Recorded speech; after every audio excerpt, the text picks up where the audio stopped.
Welcome to today's Explainer.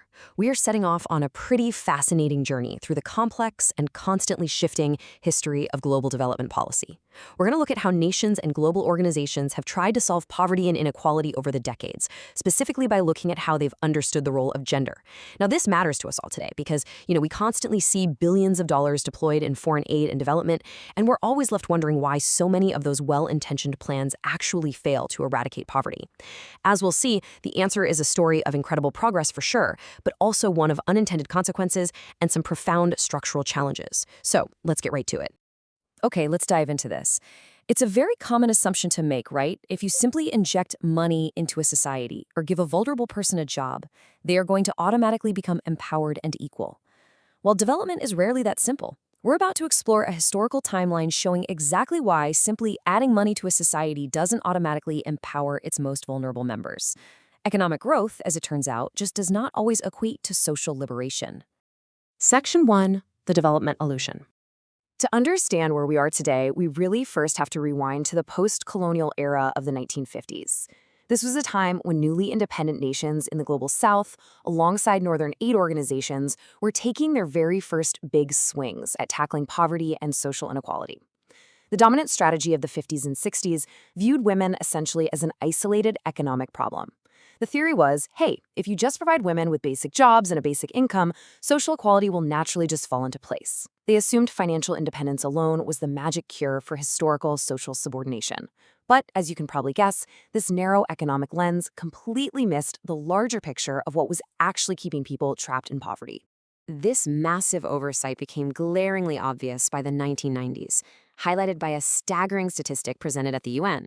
Roughly 70% of the world's poor were women. This phenomenon became known as the feminization of poverty.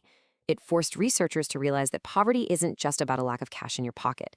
It is fundamentally about a lack of systemic rights, assets, and social leverage. Think about what it means to lack systemic rights, like literally not having the basic legal right to open your own bank account, or inherit family property, or even sign a binding business contract without a husband's permission. Without those structural pillars, a small income bump simply doesn't change your fundamental position in society. Moving on to Section 2, from women to gender. That realization that poverty was deeply structural triggered a major historical paradigm shift in how global institutions viewed empowerment. They realized they had literally been looking at the wrong variable all along. And this brilliantly illustrates the shift. The older Women in Development, or WID framework, focused incredibly narrowly on giving individual women economic tools, effectively treating them in a vacuum. Contrast that with the revolutionary Gender in Development, or GAD framework. GAD looks holistically at the social power dynamics and relationships between men and women. It acknowledges that you absolutely cannot empower a woman without addressing the broader social rules and the patriarchal structures she's forced to navigate every single day. As organizations adopted this new holistic mindset, they attempted what was called gender mainstreaming. But they took two very different paths to actually get there. The integrationist approach is highly common in the policy world. Actually, scratch that. It's more like just checking a box to add women to an existing project without ever really changing the project's core goal. It's an add-on. But true transformative change requires the agenda-setting approach. This means literally rewriting the rulebook from scratch to ensure the ultimate foundational goal of the policy is deeply meaningful gender empowerment right from day one. Section 3. The roots of poverty. To see exactly why rewriting those rules is absolutely crucial, we have to shift our focus away from the global macroeconomic stage and zoom directly into the complicated everyday dynamics of the individual household.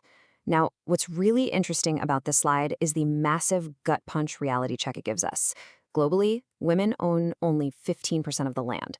When we talk about negotiating power inside a household, it almost entirely depends on what actual assets a person brings to the table.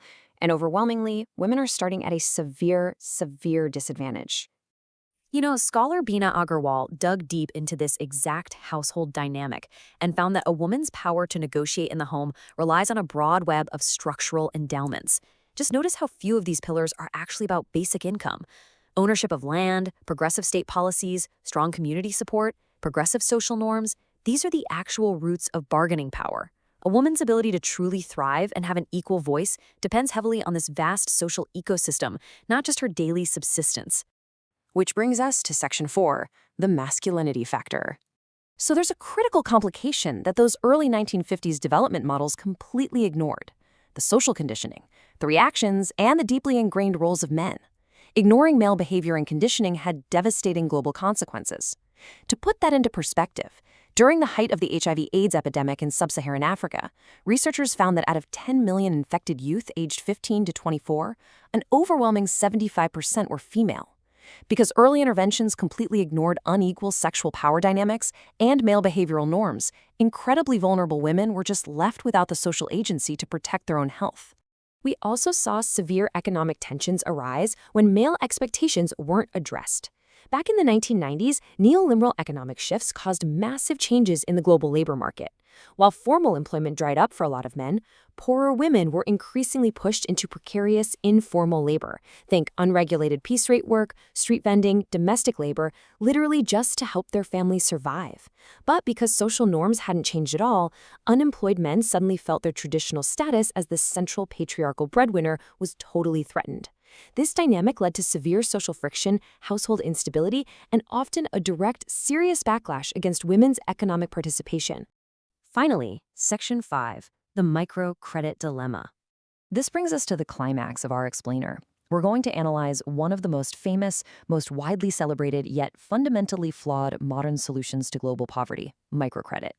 So the crucial point is this statistic right here. An estimated 84% of microcredit clients worldwide are female. Institutions like the Grameen Bank in Bangladesh realized early on that women were incredibly reliable at paying back small business loans, so they targeted them almost exclusively. But we really have to pause and ask, did these loans actually empower them? Well, when we look closely, the real-world results are highly mixed.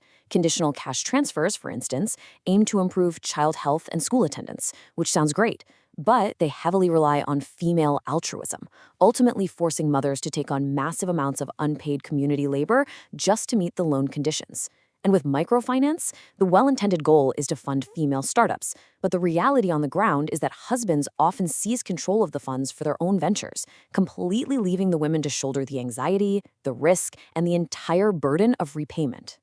This leads us directly to a vital yet deeply troubling concept: the feminization of debt. Group microloans heavily utilize intense peer pressure among small groups of women to ensure high repayment rates for the banks. But forcing a woman to undergo the immense stress of weekly group repayments for a loan she legally holds but doesn't actually control, that does not automatically grant her social agency. In fact, in many documented cases, it just makes her life fundamentally harder by adding crushing debt-related stress to her existing burdens. This quote brilliantly captures the core scholarly critique of major lending institutions. Now, while it's undeniable that microcredit has successfully helped millions of families smooth out income shocks and survive sudden crises, there is a profound tension here. High repayment rates look absolutely fantastic on paper to a bank. They create this beautifully clean, false metric of success that development organizations just love to champion. But those high repayment rates do not equal actual human empowerment if the underlying social structures and power dynamics in the household remain entirely unchanged. Which leaves us with this final provocative question to think about. If a small loan doesn't buy equality, what does true empowerment actually require? As we've seen throughout this whole journey today, real development cannot just be a quick economic band-aid. It requires a massive, holistic shift, rewriting the fundamental rules of property rights, engaging men in the conversation, and transforming the very social norms that govern our daily households. True liberation is structural, not just financial. Thank you so much for joining me for today's explainer, and I hope this leaves you looking at global development in a whole new light.